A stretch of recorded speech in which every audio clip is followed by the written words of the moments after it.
realistic sci-fi guns. And unfortunately, none of this None of it matters. None of it is really in the movie. No! Unfortunately, Ken, which is sort of a... it turns out that Ken... I felt like a little bit of a bait and switch. It was. It wasn't a little. It was. Okay, It was. Thank you, Joe. Yes. Because I'm trying to be nice to the film. We did get an advanced early screening, but you come here to the Angry Joe show for the real opinion. So we're going to give it to you. In all the marketing materials, you've got sci-fi guns. Yep. That's why we came. And what we really get is what? A family road trip drama. An indie family road trip drama. A low-budget family road trip drama. Yeah. Now, that's not to say that John Rayner and this young kid actor who finds the gun. Seth Rogen. Oh, Seth Rogen. Yeah, John Rayner. He looks exactly like a young I wasn't going to bring that up, but he does look like Seth Rogen. It wasn't just me. It wasn't just me. So you get when you can't afford Seth Rogen. It makes it even worse because James Franco is in this film. Yeah. And you're like, were they just not able to get Seth Rogen or something? James Franco plays the craziest criminal I've ever seen, the dumbest criminal I've ever seen depicted in a little while. I've seen one. But he gets to... You've seen no criminal? Well, him in a crazy... What he's wearing. I know what you're talking about. Yeah. Well, he's played this role before. Basically. Yes. Yep. And so he has fun here because he's done this. He's used to it. So that was probably one of the more fun kind of things. You've seen how dangerous he is and what he does when he reacts to other people. Yeah. But essentially, this is a story about a down-on-their-luck family. A kid who's having troubles in school. Father's too busy, really, to raise him. The kid just doesn't fit in. Doesn't fit in. And his brother comes home from a long stint in prison where he had to, get protection. So he owes people money, something like $60,000. These shady people. You got all your general tropes here. Tropes. Yep, tons of tropes. And that's fine. You can have tropes in your film so as long as it sets up really great characters, emotional moments, and it pays off in the end. And this one doesn't really do that. No, that's being kind. It doesn't do any of that. Okay, it doesn't do that. It gets really boring in the middle of the film as they go on this extended road trip to get away from an incident that happens with the family. And of course, the kid brings the gun with him. Now, the opening was solid enough. You go on this little discovery. There seems to be, some kind of battle happening in one of these warehouses. Yeah. And I was intrigued. I was like, what's going on? And the kid, rips copper out of the walls. And by the way, people do that. You can get they money strip from copper that stuff. all the time. So I was like, oh, they're taking a realistic approach and everything kind of fits. It's not going to be too cheesy. Unfortunately, what you want to see the most in the film, because it is legitimately cool as fuck, this gun, you only see for 15, 20 minutes. He only uses it. You see it a little bit, but he doesn't really use it.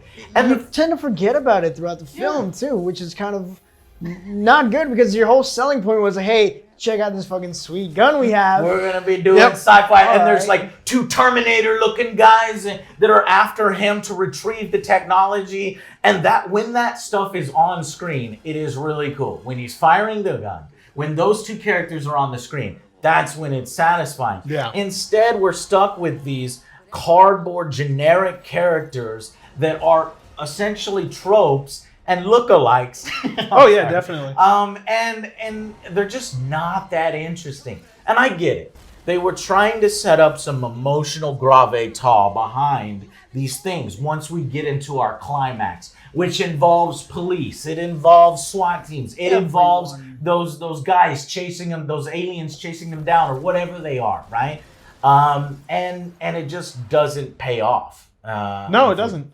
I think the best way to put it is that their focal point wasn't properly focused on throughout the movie, and the selling point wasn't something that the film was built around. It felt more like an add-on rather than a focus. So that's pretty much the exact definition of a little bit of a bait and switch in the marketing. So you're going to be spending a lot of time, in a car. He takes a kid to a strip club. That's where he meets Lenny Kravitz's daughter, Zoe Kravitz. Yep. And again, she's just not a very interesting character. Nope. She actually had no purpose in this. No purpose. Like, she disappears for the third half of the third act. Yep. The climax, she's not a part of it, and then at the end, hey, you know. No tie-in, no nothing, but it's whatever. So the characters that another add-on. Like to an add-on. I get it. You want to put these three together, and they become a motley crew. And you got the stripper, the criminal, brother, and the young innocent boy with the cool ass gun who likes to show off in front of the camera, and he feels powerful because of the gun. But there's no message at the end of the film. There's no lessons learned. I mean, his brother's kind of a piece of shit. He is. And he does piece of shit things. And he doesn't fucking learn from it. He should have stayed in He's jail. just a piece of shit forever. He should have stayed in jail. It would have saved everybody's trouble. Right, and the whole thing is supposed to be kin, right? Oh, we're family. Our bond is strong. But honestly, is it really that strong? No. Nothing in the film really sets that their bond up super strongly. And just because they're family, should you have that kind of bond? Because I think this film does a better job of showing why you probably shouldn't be following your family don't around. hang out with that guy. He's Don't never hang trouble. out with Seth Rogen ripoff. I'm sorry, John Rayner. Come on, even you know you look like Seth Rogen. Hey, give me a break. I mean, look at this. If somebody told me, I'd just put this up on the screen here. If somebody told me this wasn't Seth Rogen, who's losing weight, looking great, then I'd be like, you're lying. Oh, I got one. I can hardly believe how average the movie was. Joe, give me one. You gotta have Give me one. Come one, on, Joe. OJ. I got one. All right. Can we please walk away from this? Ken, It can was I go home now? fucking boring. That's mean. Can I go home now? All right, but here's the thing. So, like I said, I love the sci-fi elements. The technology was really cool. When it The was guns, the two hunters have their own gadgets and shit. But again, you only see this for maybe 10 minutes of this hour and 40-minute runtime. The film was really long. Way too long. And when you're focusing on an indie family drama, an indie family road trip film, rather than what we all wanted to see and what you marketed the film That's what you as, marketed, yeah. your audience gets a little frustrated. There's no jokes. It doesn't have a Marvel sense of they humor. No, not at all. tried. It failed with me. Yeah, they tried. They took it super serious, right? This wasn't something that was having fun with the fact that he's firing off this big guns. Yeah, people were like, holy shit, when he finally does fire it. But it's taken relatively serious, you know? Yeah. And it As really... it should. That thing was fucking powerful. I know. And it never got to... We'll talk a little bit about the stuff in spoilers, but he never fires... The gun has multiple modes, never fires the third mode. No, he doesn't. It pisses me off. I was waiting for this badass climax. Yeah, I think it did. No, he never did. never fired the never third Yeah, fired it one. evaporates No, those people. Nope. No, That's the normal mode. Okay. Yeah. Never fires the third mode. All right, we'll talk a little more in spoilers, but this one was a super easy review. Because nothing happens. And let me say this about the concept. This seems like a film that I would have written when I was 12 because I wanted to be a director. And I don't say that in a negative thing, although it did turn out to be a negative in execution here with Ken.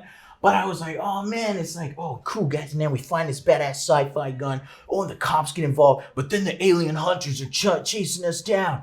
And then I meet this cool hot stripper, and she may be into me, but maybe not. You know what I mean? This is something you would write when you're a little kid. I'm telling you, we need to make short films so we could see whatever sticks. Maybe somebody will buy it. Okay, so this is what I was saying. This film is actually based on a short film on YouTube.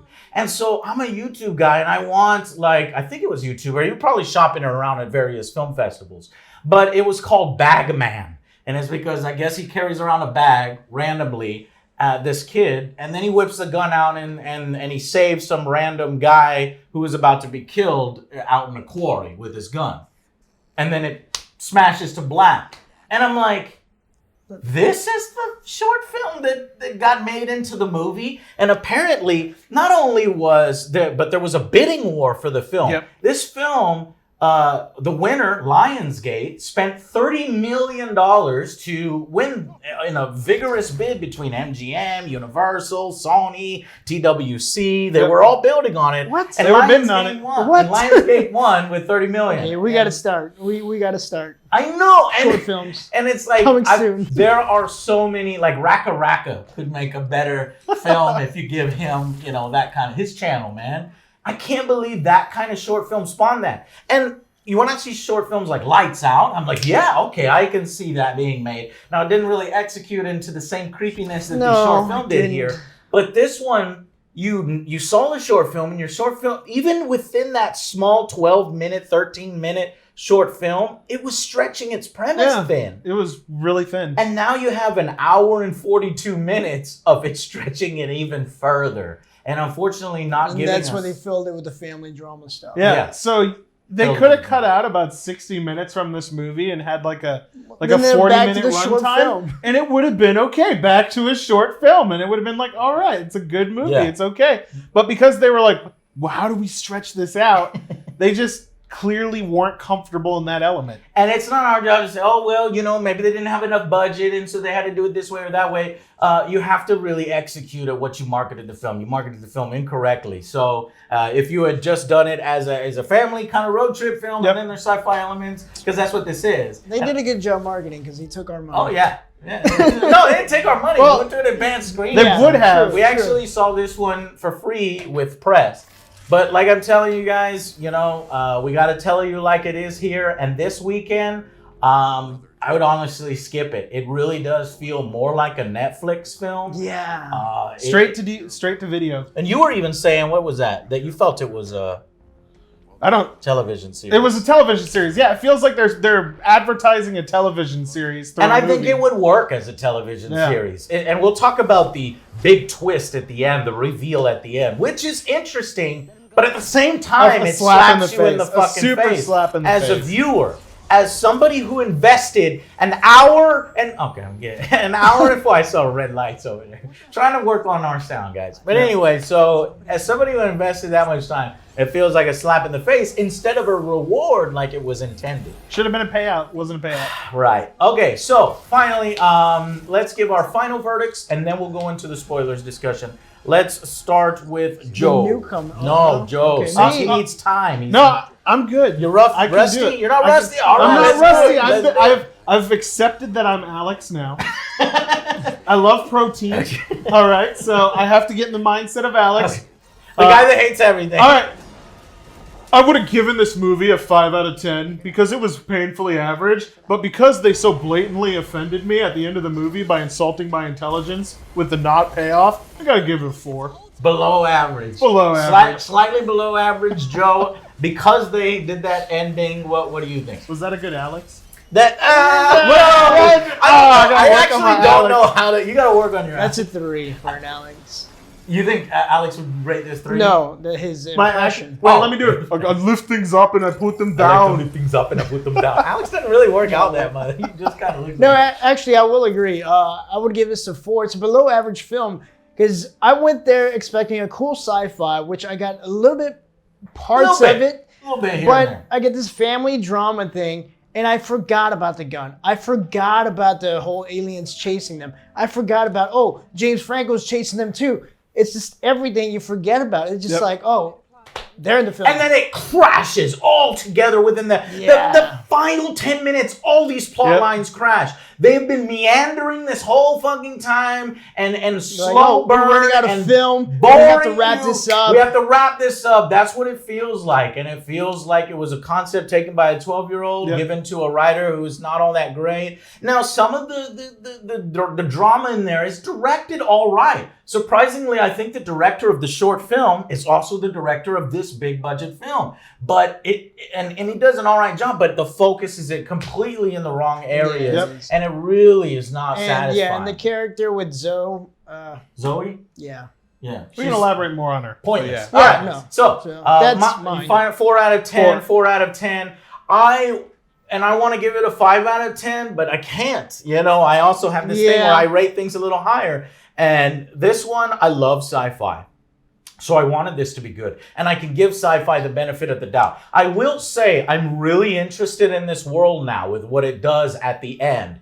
But you cannot do what you did for an hour and 30 minutes and then try to all of a sudden, no, wait a minute. How about this? No, you don't have about this in the last 2 minutes. It felt like an hour and 40 long trailer for another series or movie. Yes, that's what it is. It feels like the greatest pilot episode of a Netflix series ever. Yep. And so it should be on Netflix, all right, guys? So wait until it shows up on Netflix. 4 out of 10, slightly below average. The reason why it gets those points is because there are some really impressive effects here for the lower budget. Yeah. It has these lesser known actors do a good job with the material that they're given. Good lines. It's competently directed, and there are some interesting shots and world building here. But it's below average because it misses the point so much, and it gets boring in the second act. And it's like, you felt baited and switched. So that's it. Thank you so much for watching.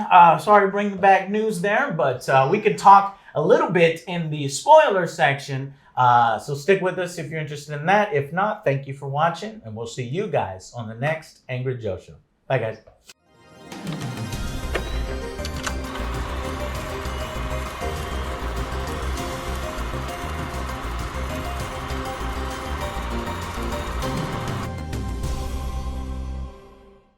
What do you think of his gun? I thought the gun was cool. The as gun hell. was cool. If you look at if you look up Bagman on YouTube, the gun in Bagman is stupid. It looks awful. So they really did a good job. And a budget. I know they really did a good job on making that gun look cool. There's 3 modes of fire. It vaporizes people, blows walls apart. He can switch it to and it turns from blue to red, and that's his grenade launcher. It's like the superpower. Mm-hmm. And then you get. But there's also one where it's the second mode. It connects and it makes a little electric ball. I thought that's the one I where think it was like a stun gun or stun blast. Or it could be a fucking pulsar beam or something. Lightning or something. That would have been so we'll awesome. see that in Kin 2. Right, yeah. The TV series. If it ever gets to that point, and I don't think it will, I think it will fail. So here's the premise. So he finds the gun. There's a war going on or something behind the scenes, and you're always wondering, like, why the fuck would they just be fighting in a back alley, or fighting in this one abandoned building in the middle of nowhere? That still doesn't make sense.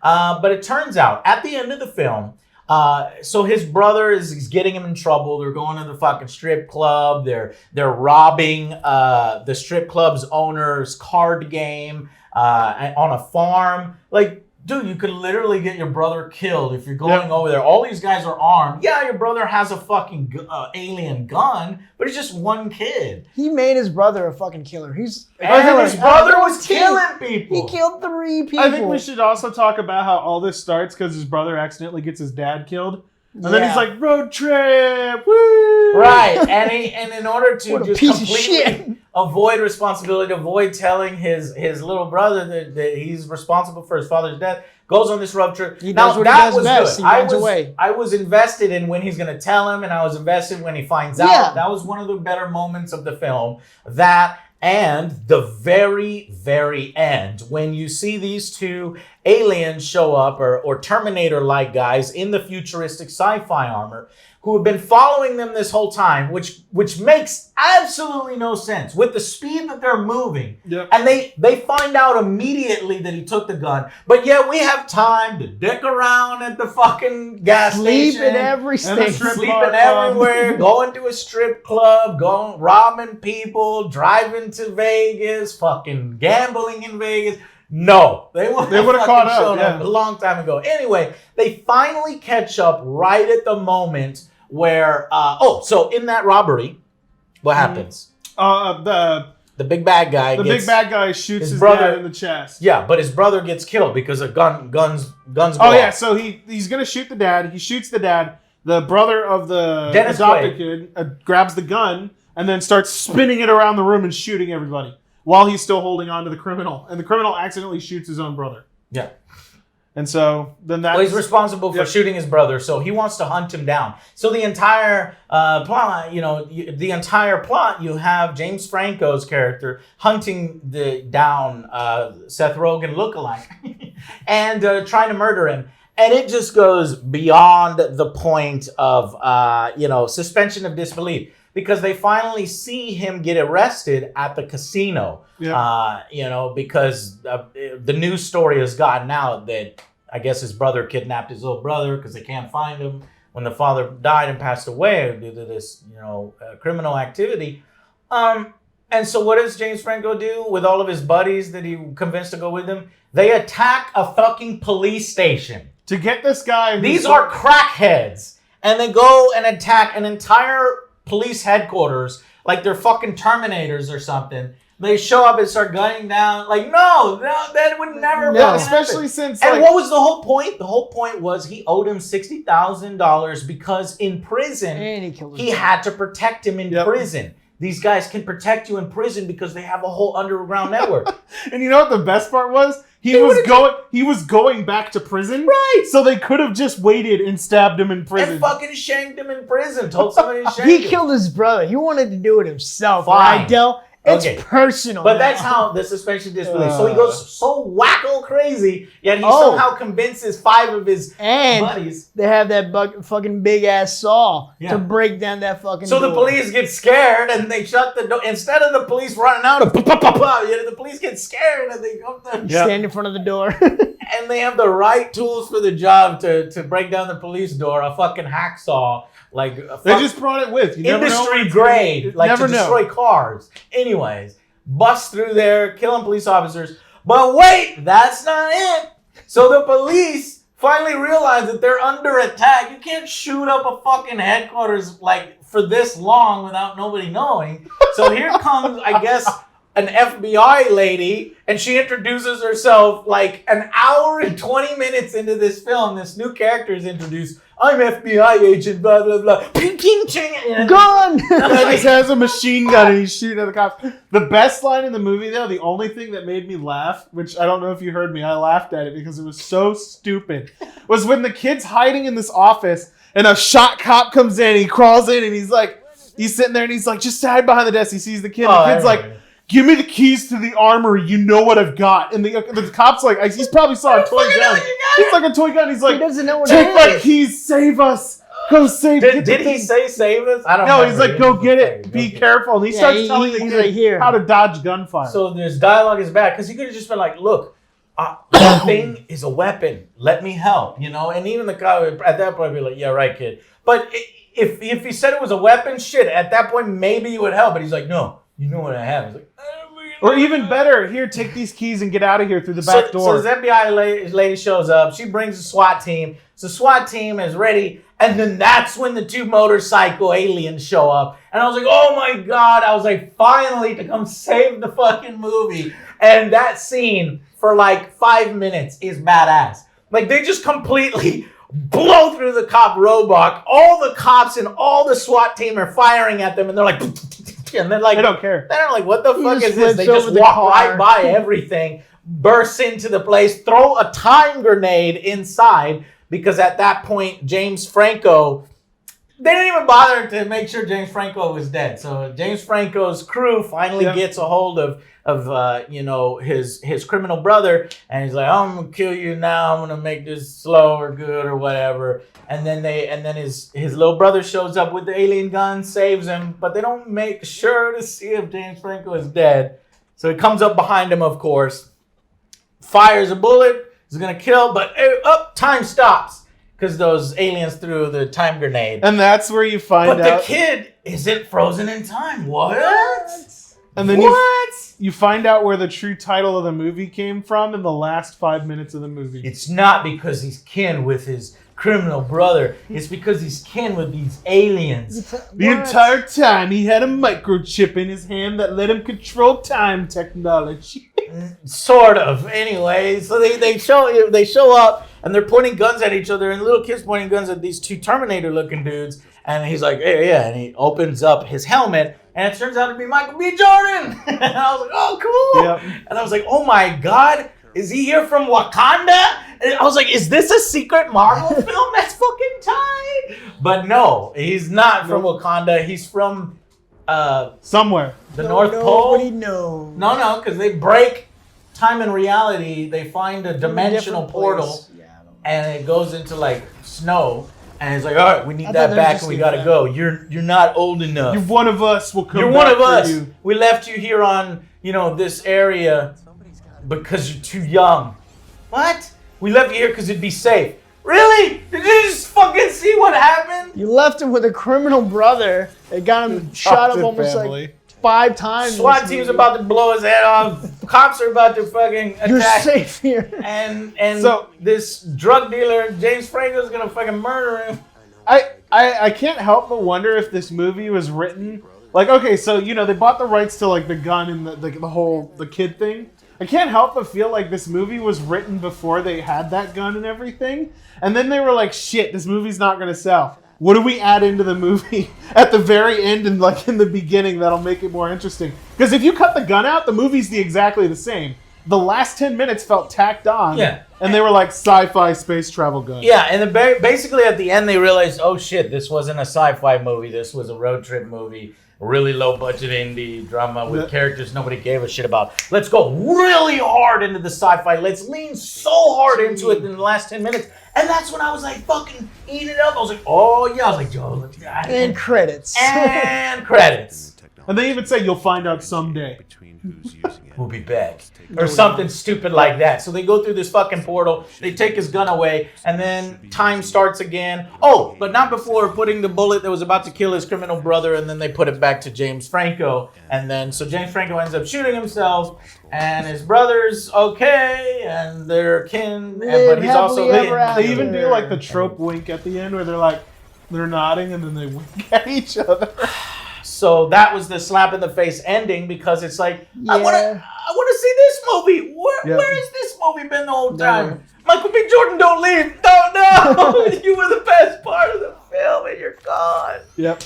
So I will watch whatever Kin ends up being. If it's a television series, if it's a Kin 2, I will watch that if Michael B. Jordan is in it. But that's not it. It was a fucking slap in the face. It was like, oh shit. It was the longest television trailer I've ever seen. Better put some. Yeah, exactly. So Yep. those are the spoilers, and we fucking covered everything. That's the movie, literally in like 10 minutes. His criminal brother wanted to show him a good time, so he pays a guy to let him in a strip club. And there's no boobies. No, none of these strippers are even dressed provocatively. They're not even dressed provocatively. PG-13. It's PG-13. No, this is fucking PG. There's no blood. They turn into ash. It is PG-13. Yeah. And yeah, so really, unfortunately disappointed. I understand what they were going for. Like, let's bond. They're brothers. Family is stronger than blood and all this other stuff. But you don't care about the characters. There are no emotional moments. You don't care when the father dies. You don't care when his brother's about to get arrested or die from self. You just don't care about anything. The most interesting thing is Michael B. Jordan reveals his face. And he's like, look at this badass world. We're not from here. You're one of us. All right, later, dude. And we're like, no, don't leave us. Look, another part I laughed at, unfortunately, is when the father got shot. The look on his face is like, I'm fucking disappointed in you. As he was dying. Yeah, too. He made sure. He was like, you fucking suck. Fuck you. All right, so that's it. Ken, save your money. Go see something else this weekend, or buy a video game that you were looking to get on sale or something like that.